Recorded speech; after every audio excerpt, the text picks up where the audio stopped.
जय सिया राम साथियों। आज हम बात करने वाले हैं भूत भावन भोलेनाथ को क्यों प्रिय है भांग धतूरा और बिल्वपत्र। हाँ, तो हम आगे बढ़ते हैं।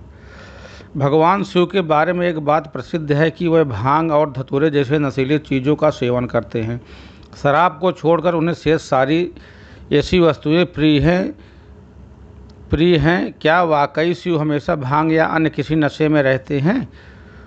क्यों उन्हें इस तरह की वस्तुएं प्रिय हैं? क्यों सन्यासियों में गांजा, चिलम आदि का इतना प्रचलन है? दरअसल भगवान शिव सन्यासी हैं और उनकी जीवन शैली बहुत अलग है। वह पहाड़ों पर रहकर समाधि लगाते हैं और वहीं पर निवास करते हैं। जैसे अभी भी कई सन्यासी पहाड़ों पर ही रहते हैं। पहाड़ों में होने वाली बर्फबारी से वहाँ का वातावरण अधिकांश समय तक बहुत ठंडा होता है। गांजा, धतूरा, भांग जैसी चीज़ें नशे के साथ ही शरीर को गर्मी भी प्रदान करती हैं, जो वहाँ सन्यासियों को जीवन गुजारने में मददगार होती है। अगर थोड़ी मात्रा में ली जाए तो यह औषधि का काम भी करती हैं। इससे अनिद्रा, भूख आदि, कम लगना जैसी समस्याएं भी मिटाई जा सकती हैं। लेकिन अधिक मात्रा में लेने से या नियमित सेवन करने पर यह शरीर को, खासतौर पर आंतों को काफ़ी प्रभावित करती है। इसकी गर्म तासीर और औषधि गुणों के कारण इसे शिव से जोड़ा गया। भांग, धतूरे और गांजा जैसी चीज़ों को शिव से जोड़ने का एक और दार्शनिक कारण भी है। ये चीज़ें त्याज्य श्रेणी में आती हैं। शिव का यह संदेश है कि मैं उनके साथ भी हूँ। जो सभ्य समाजों द्वारा त्याग किए जाते हैं, जो मुझे समर्पित हो जाता है, मैं उसका हो जाता हूँ। आखिर भगवान शिव को क्यों चढ़ाया जाता है बेलपत्र? ज्योतिष के जानकारों की माने तो भगवान शिव के पूजन में बेलपत्र का विशेष महत्व है। शिवलिंग पर बेलपत्र अर्पित करने से प्रसन्न होते हैं। महादेव मान्यता है कि शिव की उपासना बिना बेलपत्र के पूरी नहीं होती। अगर आप भी देवों के महादेव की विशेष कृपा पाना चाहते हैं तो बेलपत्र के महत्व को समझना बेहद जरूरी है। आइए जानते हैं बेलपत्र क्यों है शिव को इतना प्रिय और क्या है बेलपत्र का महत्व।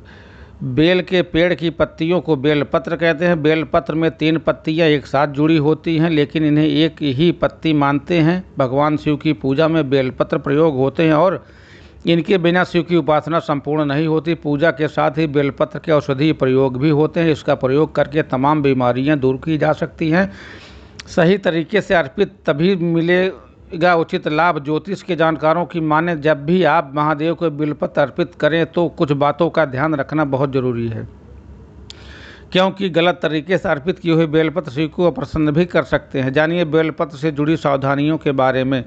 एक बेलपत्र पर 3 पत्तियां होती है। पत्तियां कटी या टूटी हुई ना हो और उसमें कोई छेद भी ना होना चाहिए। भगवान शिव को बेलपत्र चिकनी ओर से अर्पित करें। एक ही बेलपत्र को जल से धोकर बार बार भी चढ़ा सकते हैं। शिव जी को बेलपत्र अर्पित करते समय ही जल की धारा जरूर चढ़ाएं। बिना जल के बेलपत्र अर्पित नहीं करना चाहिए। बिल्वपत्र का महत्व बिल तथा श्रीफल नाम से प्रसिद्ध। यह फल बहुत ही काम का है। यह जिस पेड़ में लगता है यह शिवद्रुम भी कहलाता है। बिल्व का पेड़ संपन्नता का प्रतीक, बहुत पवित्र और समृद्धि देने वाला है। बेल के पत्ते शंकर जी का आहार माने गए हैं, इसलिए भक्त जो लोग बड़ी श्रद्धा में इन्हें महादेव के ऊपर चढ़ाते हैं। शिव की पूजा के लिए बिल्वपत्र का बहुत जरूरी माना जाता है। शिव भक्तों का विश्वास है कि पत्तों के त्रिनेत्र स्वरूप तीनों पर्णक शिव के नेत्रों के विशेष प्रिय हैं। भगवान शंकर का प्रिय। भगवान शंकर को बिल्वपत्र बेहद प्रिय है। भांग, धतूरा और बिल्वपत्र से प्रसन्न होने वाले केवल शिव ही हैं और शिवरात्रि के अवसर पर बिल्वपत्रों से विशेष रूप से शिव की पूजा की जाती है। 3 पत्तियों वाले बिल्वपत्र आसानी से उपलब्ध हो जाते हैं, किंतु कुछ ऐसे बिल्वपत्र भी होते हैं जो दुर्लभ पर चमत्कारित और अद्भुत होते हैं। बिलाष्टक और शिवपुराण। बिल्वपत्र का भगवान शंकर के पूजन में विशेष महत्व है, जिसका प्रमाण शास्त्रों में मिलता है। बिलाष्टक और शिवपुराण में इसका स्पेशल उल्लेख है।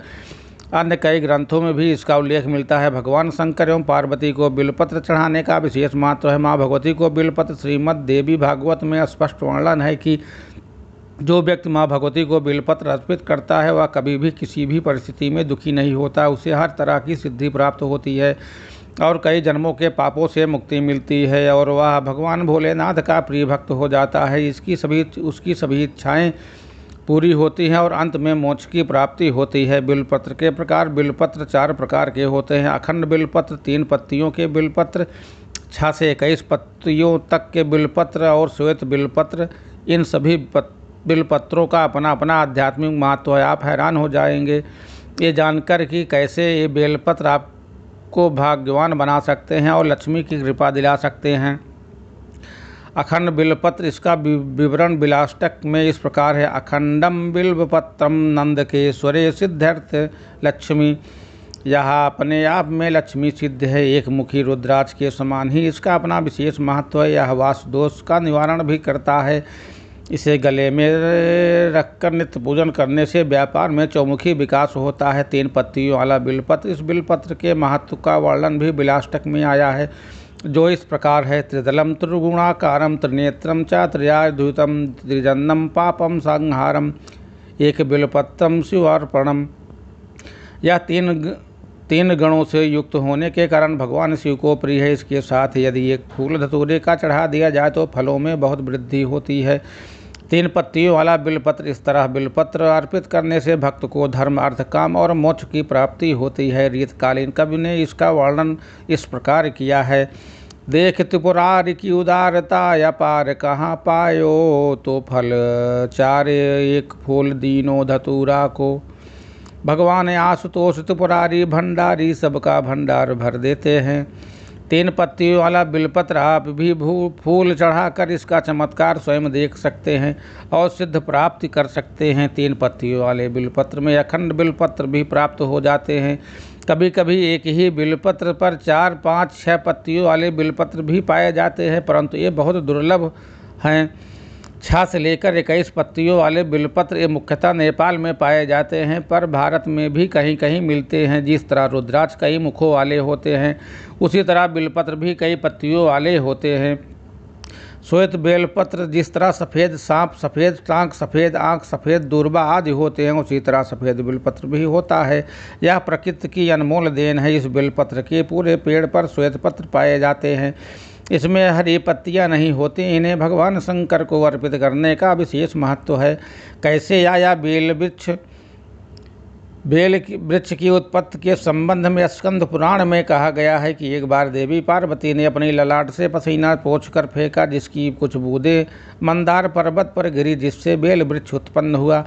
इस वृक्ष की जड़ों में गिरिजा, तना में महेश्वरी, शाखाओं में दक्षायनी, पतियों में पार्वती, फूलों में गौरी और फलों में कात्यायनी वास करती हैं।